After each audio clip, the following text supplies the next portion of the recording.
Hello बच्चों, class 12th physics में आज हम लोग चैप्टर 4 का एक नया टॉपिक पढ़ेंगे। उस टॉपिक का नाम है संट। संट का हम लोग सिद्धांत देखेंगे। संट क्या है, संट के लाभ, हानि और उसके उपयोग, इन सब चीज़ों को आज हम लोग देखेंगे। तो पहले हम लोग जानते हैं कि संट होता क्या है। ठीक है, देखिए कि संट होता क्या है। संट कम प्रतिरोध का तार होता है जिसे धारा मापी की कुंडली के साथ समांतर क्रम में जोड़ा जाता है। ध्यान से सुनिएगा, संट कम प्रतिरोध का तार होता है जिसे धारा मापी की कुंडली के साथ समांतर क्रम में जोड़ा जाता है। हम लोग का जो संट होता है वो कम प्रतिरोध का तार होता है, और जो हम लोग की धारा मापी गैल्वेनोमीटर जी होता है ना, उसके साथ समांतर क्रम में जोड़ा जाता है। ठीक है, तो ये हो गया संट। अब इसके बाद देखिए संट का सिद्धांत क्या होता है, उसको हम लोग देखते हैं। देखिए संट का सिद्धांत, तो संट का सिद्धांत यहाँ पे उसका स्ट्रक्चर इस प्रकार से बना होगा। इसमें हम लोग का गैल्वेनोमीटर जी है ना, अब इसको जो संट है उसको हम लोग समांतर क्रम में जोड़ेंगे बोले तो इसके समान गैल्वेनोमीटर के साथ जो संट एस है, एस संट को एस से प्रदर्शित किए हैं, तो उसके प्रतिरोध को हम लोग समांतर क्रम में जोड़े। ठीक है, तो इसमें जो प्रवाहित होने वाली धारा क्या है, आई एस। संट में प्रवाहित होने वाली धारा आई एस है, और धारा मापी में जो प्रवाहित होने वाली धारा वहाँ आई जी है, और सिंपल जो धारा है हम लोग की वहाँ आई है। तो यहाँ पे देखिए जो जो मानना है उसको यहाँ पे हम लोग देखते हैं। धारा मापी की कुंडली का प्रतिरोध जी तथा देखिए धारा मापी की कुंडली का प्रतिरोध क्या है, जी है ये, तथा संट का प्रतिरोध क्या है, एस है। परिपथ में प्रवाहित होने वाली मुख्य धारा का मान क्या है, आई, तथा इसका जो धारा मापी में प्रवाहित होने वाली धारा है वहाँ आई जी है, और संट में जो प्रवाहित होने वाली धारा वहाँ आई एस है। और ये जो हम लोग की मुख्य धारा है वहाँ धारा मापी में प्रवाहित होने वाली धारा और संट में प्रवाहित होने वाली धारा के योगफल के बराबर होता है। मतलब हम लोग की जो मुख्य धारा है वहाँ धारा मापी में प्रवाहित होने वाली धारा आई जी और संट में प्रवाहित होने वाली धारा आई एस के योगफल के बराबर होता है। तो यहाँ पे ये हो गया I equal to I G plus I S. इसको मैं मान ली इक्वेशन नंबर फर्स्ट। अब इसके बाद देखिए आगे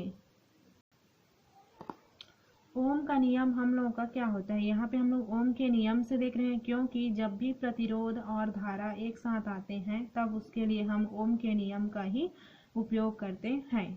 तो ओम का नियम क्या होता है हम लोगों का, V equal to I R होता है। मतलब विभवांतर किसके बराबर होता है, धारा और प्रतिरोध के गुणनफल के बराबर होता है। तो देखिए धारा मापी के सिरों के बीच का विभवांतर, जो धारा मापी जी है उसको देखिए आप लोग,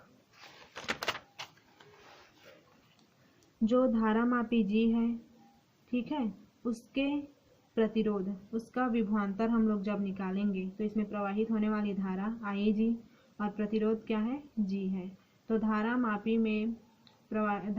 में उपस्थित विभवांतर क्या होगी, आई जी और जी होगी।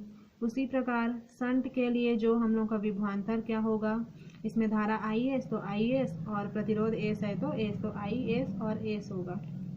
इस प्रकार से हम लोग जो धारा मापी के सिरों के बीच का विभवांतर क्या हो गया, धारा मापी में आई क्या है हम लोग की, आई जी है, और प्रतिरोध क्या है, जी। तो इस प्रकार से, तथा संट के सिरों के बीच विभवांतर, तो जो संट है उसके लिए धारा आई एस है और प्रतिरोध क्या है, एस है। तो इस प्रकार से धारा मापी का विभवांतर आई जी जी और संट के सिरों के बीच का विभवांतर आई एस एस है।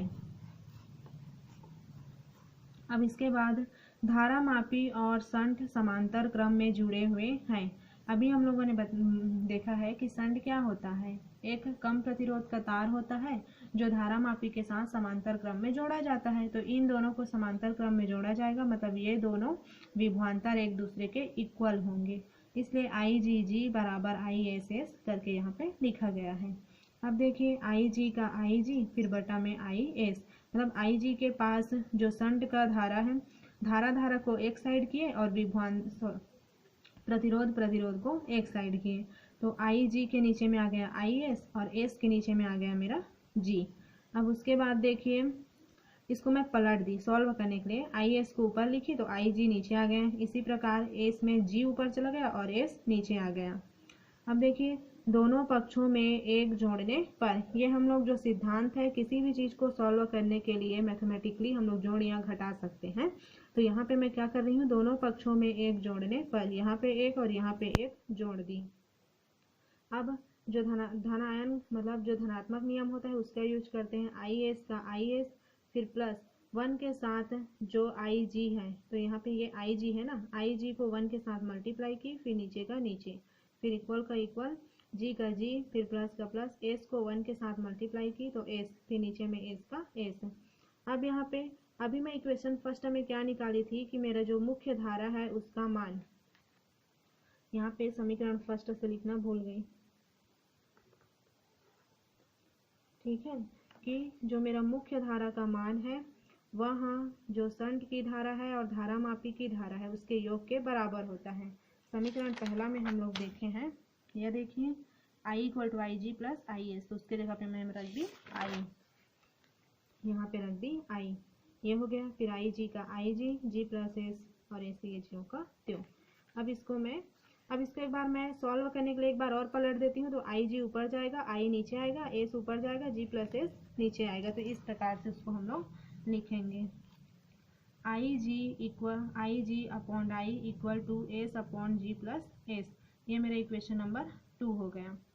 अब देखिए मुख्य धारा का nवां भाग धारा मापी से प्रवाहित हो तो, अब इसको एक पॉइंट हम लोग यहाँ पे मान के चल रहे हैं कि मुख्य धारा का nवां जो भाग है वह धारा मापी से प्रवाहित होगी, तो I G upon I equal to 1 upon N करके माना। ये पॉइंट आप लोगों को याद रखना पड़ेगा।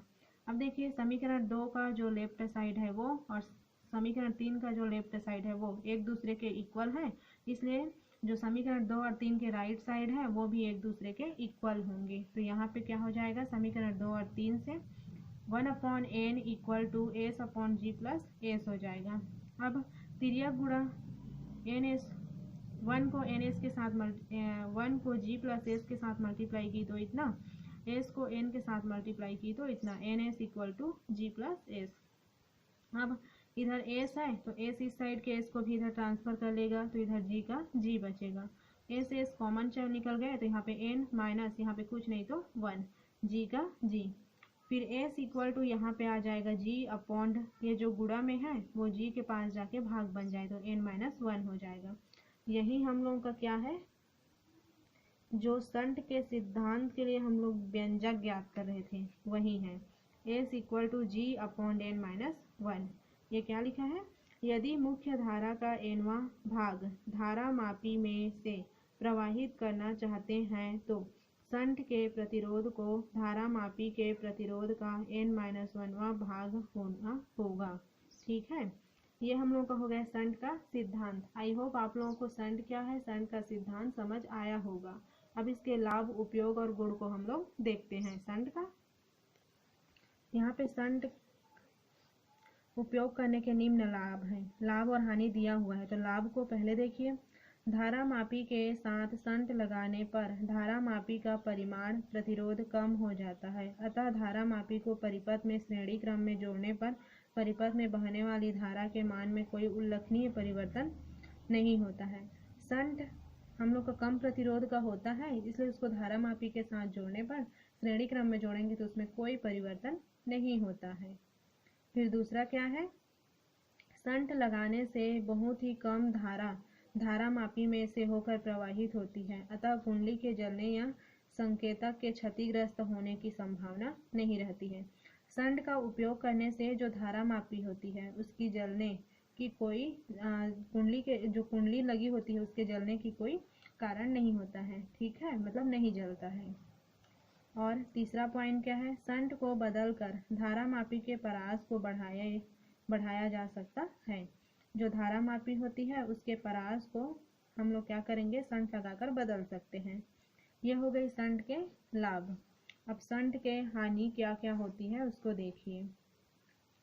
संट का उपयोग करने से धारा मापी की सुग्राहिता कम हो जाती है, अतः यदि किसी विद्युत परिपथ में अवक्षेपित की स्थिति ज्ञात की जा रही हो तो अविक्षेपक की स्थिति के करीब शंट को निकाल लेना चाहिए।